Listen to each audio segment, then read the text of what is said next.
तो वहीं विराटनगर विधानसभा क्षेत्र से भीमसेन गुर्जर ने निर्दलीय उम्मीदवार के रूप में विधानसभा चुनाव लड़ने का ऐलान कर दिया है। भीमसेन गुर्जर ने बताया कि जनता मेरी टिकट है और जैसे ही चुनाव लड़ने का ऐलान किया तो कार्यकर्ताओं में जोश और उत्साह देखने को मिला और बड़े बुजुर्गों ने आशीर्वाद दिया और बताया कि विराटनगर विधानसभा क्षेत्र में लोगों की जनभावना को देखते हुए स्थानीय उम्मीदवार की मांग है, जिससे लोगों ने प्यार, प्रेम और आशीर्वाद हर गांव से मिल रहा है, जिससे क्षेत्र में खुशी की लहर देखने को मिली। भीमसेन गुर्जर ने बताया कि सर्व समाज के सहयोग और समर्थन से निर्दलीय उम्मीदवार के रूप में चुनाव लड़ रहा हूं और इस मांग पर खरा उतरते हुए जनभावना की कदर करते हुए 2 नवंबर को भारी जनता दल बल के साथ कार्यकर्ताओं की मौजूदगी में विराटनगर एसडीएम कार्यालय में नॉमिनेशन पेश करेंगे।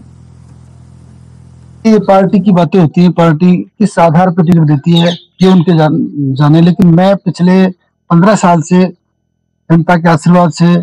और कांग्रेस पार्टी में बहुत सेवा की, बहुत साथ दिया।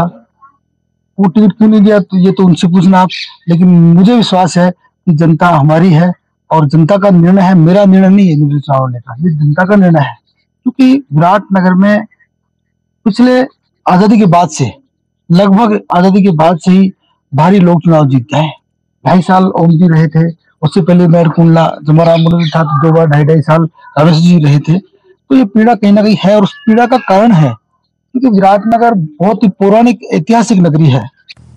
और ज्यादा जानकारी के लिए हमारे संवाददाता संजय दत्ता हमारे साथ लगातार बने हुए हैं। संजय, भीमसेन गुर्जर ने निर्दलीय चुनाव लड़ने का ऐलान कर दिया है, कितना समर्थन मिल रहा है जनता का? देखिए, अगर पार्टी को जो भी पार्टी का प्रत्याशी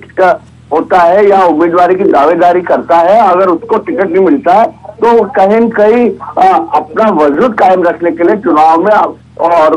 निर्दलीय तौर पर या किसी और सिंबल पर चुनाव लड़ने की कोशिश करते हैं और उनका दावा होता है कि जनता ही मेरा टिकट है या जनता के कहने से मैं चुनाव लड़ रहा हूँ। और